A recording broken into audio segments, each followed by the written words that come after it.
The wind off Lake Michigan cut right through my coat as I stumbled out of the taxi. I was 18 minutes late to the biggest partner meeting of the year, clutching a crumpled receipt instead of my car keys. When I walked into the boardroom, shivering and disheveled, Natalie didn't look at my notes. She looked at me. "Savannah," she asked, her voice cutting through the silence, "where is your Range Rover? Why are you in a cab?" Before I could answer, Tyler leaned back in his chair. "My husband, the HR director." He smiled that charming, empty smile and said, "Her sister uses that car now. I need to know, what is the most disrespectful thing a partner has ever said about you in public? Drop it in the comments. Let's see who else is dealing with this." To understand how I ended up freezing in that taxi, we have to go back 3 weeks. It started on a Tuesday morning that was typical for Chicago in February: gray, biting, and relentlessly cold. I woke up shivering. The air in our condo was so frigid, I could see my breath when I exhaled. I reached for the thermostat on the wall, tapping the screen to raise the temperature, but the digital display was locked. A small icon in the corner told me exactly why. Access restricted by admin. Admin was Tyler. He controlled the heat, the locks, and the lights from an app on his phone. He said it was about energy efficiency. About being smart with our money, but standing there in my own hallway, wrapping a robe tighter around myself while he slept warmly in our bed, it didn't feel like efficiency. It felt like I was a guest in a house I paid the mortgage on. I went to the kitchen to make coffee, but the machine was disassembled. Tyler had decided the grinder needed deep cleaning and left the parts spread across the counter like a mechanical graveyard. So, I drank tap water. I stared out the window at the empty spot where my black Range Rover usually sat. It had been gone for 2 days. When I asked him about it, Tyler didn't even look up from his tablet. "Brianna needs it for a few showings," he said, sipping the espresso he'd made before taking the machine apart. "She's trying to break into the luxury real estate market. You know, image is everything in that game." "A Corolla doesn't close deals, Savannah." I remember the tightness in my chest. That car wasn't a toy. It was part of my compensation package as a senior legal consultant. It was registered to the firm. "Tyler," I said, trying to keep my voice even. "That is a company asset. I have to drive to the Schaumburg site tomorrow." He sighed, the long, dramatic exhale of a man burdened by an unreasonable woman. "You can take the train, it's just a few days, don't be selfish. My parents gave us $80,000 for this condo, Savannah. The least we can do is help my sister launch her career." There it was, the $80,000. That money wasn't a gift. It was a silencer. Every time I tried to set a boundary, every time I tried to reclaim a piece of my own life, Tyler would hold that check over my head like a weapon. It was a debt that never seemed to decrease, no matter how much of my own salary went into our joint account. You see, cruelty doesn't usually walk in the front door announcing itself. It creeps in through the cracks. It starts with a comment about your spending habits. Then it's a locked thermostat. Then it's your car keys missing from the hook. You don't call it abuse, because it doesn't look like the movies. You call it compromise. You call it marriage. It becomes background noise. Like the hum of a refrigerator. Or traffic outside your window. You stop hearing it, even as it grinds you down. I convinced myself that being cold in my own home was normal. I convinced myself that taking a train for 2 hours so his sister could look rich was a fair trade. I didn't fight him that morning. I put on my coat, walked 6 blocks to the station in sub-zero wind, and told myself I was being a supportive partner. I didn't know then that the car wasn't just borrowed. It was the first brick being pulled out of the wall, and the whole house was about to come down. 2 days before the partner meeting, I needed the car back. I had a site visit with a high-net-worth client in Oak Brook, and showing up in an Uber wasn't an option. I texted Brianna, "Hey, I need the Range Rover tomorrow for work. Can you drop it off tonight?" She didn't respond for 4 hours. When she did, it wasn't a text, it was an Instagram notification. Brianna had tagged me in a story. There she was, sitting in the driver's seat of my car, holding a Starbucks cup with a perfectly manicured hand. The caption read, "Boss babe energy, big things coming. Number, real estate life, number hustle." I stared at the screen, my thumb hovering over the reply button. She wasn't just using the car, she was wearing it like a costume. She was building her brand on my hard work, on the vehicle I had earned through 60-hour weeks and sleepless nights. I called Tyler. He picked up on the third ring, sounding annoyed. "I'm in a meeting, Savannah. What is it?" "I need my car," I said, skipping the pleasantries. "Brianna is posting photos from inside it, and I have a client meeting tomorrow. Tell her to bring it back." "Don't be dramatic," he sighed. "She has a showing in the morning. She can't show up in a wreck. It's bad for the family image. You want her to succeed, don't you?" "It's my company car, Tyler. It's not a family heirloom." "Stop obsessing over status," he snapped. "It's unbecoming. You act like you own everything just because your name is on a paycheck. My family put $80,000 into our life so you could have that fancy office. The least you can do is share." There it was again, the family ecosystem. In Tyler's world, I wasn't a person with a career, I was a resource. I was the battery they plugged into whenever they needed power. The loan, the car, my salary, it all went into the pot to feed the golden boy and his sister, while I was expected to run on fumes. "I'm taking a cab," I said, my voice tight.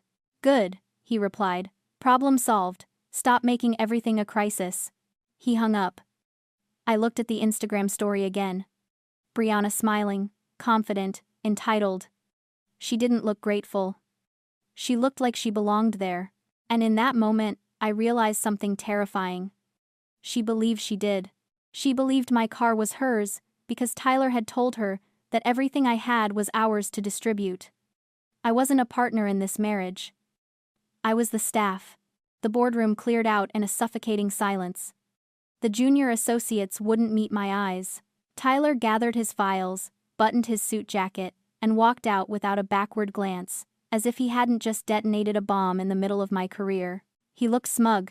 He thought he had won. He thought he had put me in my place, right there in front of the people I needed to respect me. "Savannah," Natalie said. She hadn't moved from the head of the table. "My office." Now. The walk down the hall felt like a march to the gallows. I was mentally packing my desk. I calculated how much severance I might get, or if cause for termination would leave me with nothing. I had humiliated the firm. I had shown up looking like a disaster, and allowed my personal drama to bleed into a partner meeting.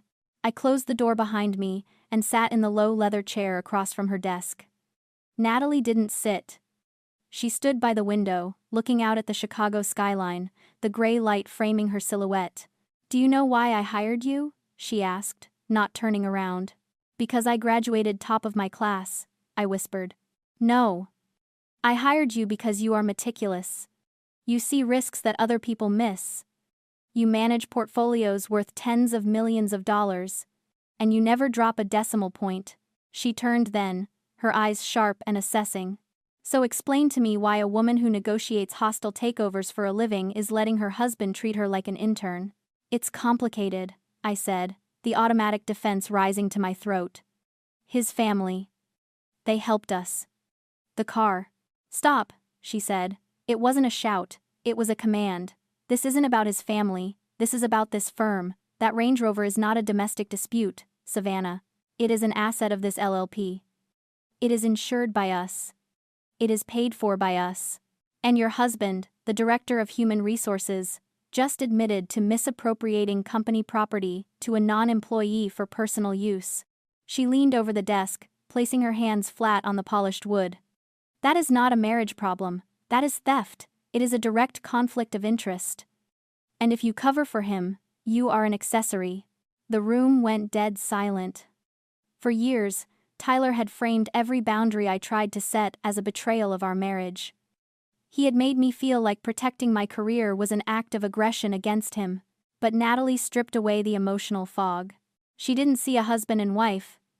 She saw an HR director looting the company and a senior consultant letting him do it. "He isn't protecting you," Natalie said, her voice dropping lower. "He is cannibalizing you. He feeds your competence to his sister because he has none of his own. You are the engine of that family, Savannah, and he has convinced you that you're the passenger." It hit me then. The absurdity of it. I managed complex litigation. I solved problems that baffled men twice my age. Yet, in my own home, I wasn't allowed to hold my own keys. I wasn't allowed to touch the thermostat. I was a powerhouse at work, and a child at home. I need to know, Natalie said. Is this an isolated incident, or is there more? I looked at my phone, sitting on the edge of her desk. I thought about the locked thermostat, the missing espresso machine, the family loan that never got paid down, and then I thought about the junior partner rejection letter I had received last year, a rejection Tyler had delivered to me with a sympathetic hug. I stopped protecting him. It's not isolated, I said. My voice didn't shake. And I think I need to see the HR logs. Tyler was escorted out of the building by security 45 minutes later. He didn't look at me. He looked straight ahead, his jaw set in that tight line that usually meant I was going to pay for something later. But he couldn't make me pay anymore. I wasn't at home waiting for his lecture. I was at my friend Maya's apartment, sitting at her dining table with a bottle of seltzer and my laptop, doing the only thing that calms me down when my world is burning. I was conducting an audit. I started with the joint accounts. I thought I knew our finances. I managed portfolios for a living, after all. But I had let Tyler handle the day-to-day, because I was too busy working 60-hour weeks to argue about grocery bills. That was my mistake. Trust is a luxury in a marriage. Verification is a necessity in a divorce. I dug into the credit history first. It didn't take long to find the anomaly. A secondary line of credit opened 18 months ago in my name. The balance was sitting at $8,500. I pulled the transaction logs. The charges weren't for groceries or utilities. They were for brand strategy consulting, digital asset management, and image curation. The vendor? B. Miller Enterprises. Brianna. My husband had opened a secret credit line in my name to fund his sister's influencer lifestyle. He was paying her to post selfies in my car, using my credit score. But that was just the appetizer. The main course was in the company files. Natalie had granted me restricted access to the HR logs regarding my employment. I needed to know why I had been rejected for junior partner last year. I had the numbers. I had the client retention. It hadn't made sense at the time, but Tyler had held me while I cried, telling me that maybe it was a sign I should slow down and focus on our home life. I opened the file, dated October 14th of last year. Candidate assessment. Savannah Miller. There were notes from the partnership committee, glowing with praise. Exceptional diligence. High-value asset. And then, at the bottom, a flag from the director of HR. Recommendation: defer promotion. Note: employee has expressed significant struggle with work-life balance and requested a reduced load for family planning. Risk of burnout high. He lied. He had looked my bosses in the eye and told them I was weak, that I was crumbling, that I wanted to have a baby and slow down. He had taken my ambition and smothered it with a pillow, then came home and comforted me for the loss. And then I saw the budget allocation. The salary bump that was earmarked for the junior partner role, my raise had been reallocated 2 weeks later. It was moved to the external contractor's budget, specifically, a retainer for a talent scout consultant. Brianna, again. He didn't just block my promotion to protect his ego. He blocked it to steal the money. He took the $50,000 raise I earned and funneled it to his sister to scout talent for a law firm she had never set foot in. I sat back, the air leaving my lungs in a rush. And that's when I thought about the $80,000. For years, that loan from his parents had been the heaviest thing in my life. It was the reason I couldn't buy a new coat. It was the reason I couldn't take a vacation. It was the reason I had to let Brianna drive my car. We helped you, they would say. We bought you this life. But looking at these spreadsheets, the math shifted. That debt wasn't a favor, it was a leash. They gave us money to buy a condo we couldn't afford without them, creating an immediate deficit of power. Then, Tyler systematically sabotaged my ability to pay it back by stealing my raises and diverting my income to his family. He created the need, and then he shamed me for having it.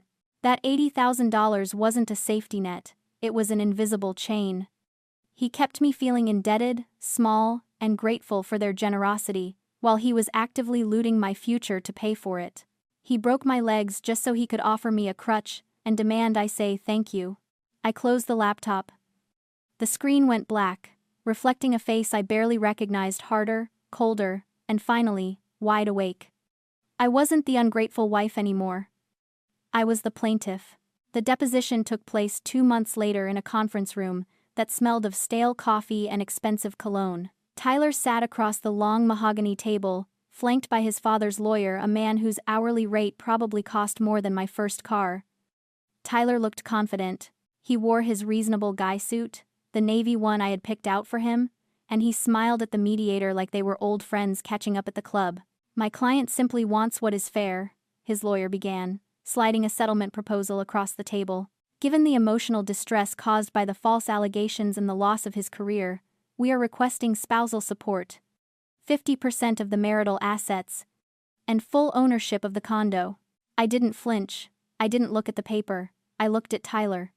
He met my gaze with a practiced look of wounded dignity, the same look he used when he told me I was too emotional to handle a promotion. "He wants fair?" I asked, my voice cutting through the lawyer's drone. "Let's talk about fair." My lawyer, a forensic accountant named David, who specialized in financial infidelity, opened his briefcase. He didn't slide a single paper across. He laid out 3 thick binders. Binder 1. Unauthorized credit lines and fraudulent activity. Binder 2. Corporate embezzlement and misappropriation of assets. Binder 3. HR manipulation and career sabotage. "We aren't here to negotiate spousal support," David said, opening the first binder. "We are here to discuss restitution." He walked them through the credit card statements first. The charges for Brianna's consulting business. The dinners. The clothes. Then he moved to the HR logs. He showed the timestamps on the file edits where Tyler had lowered my performance scores. He played the voicemail Tyler had left for the hiring committee, lying about my personal instability. Tyler's confidence evaporated. He shifted in his seat, his eyes darting to his lawyer, looking for an exit strategy. But there was nowhere to go. The evidence wasn't emotional, it was mathematical. Then came the final blow. Natalie had submitted a sworn affidavit. She detailed the stolen car, the misused funds, and the pattern of professional sabotage. She stated clearly that the firm wasn't just firing Tyler. They were preparing to press charges for embezzlement if full repayment wasn't made immediately. "This is ridiculous," Tyler sputtered, his face flushing red. "I was protecting her. She couldn't handle the pressure. I was trying to keep our marriage stable." "By stealing her raises?" I asked. "By giving my car to your sister?" "You weren't protecting me, Tyler. You were harvesting me." The room went silent. Tyler looked at his lawyer, desperate for a defense. But the man was already closing his folder. He knew a losing battle when he saw one. The golden boy wasn't just exposed, he was dismantled.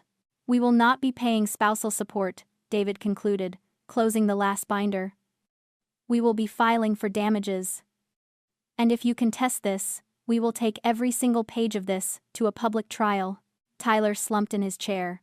The charm was gone, the arrogance was gone.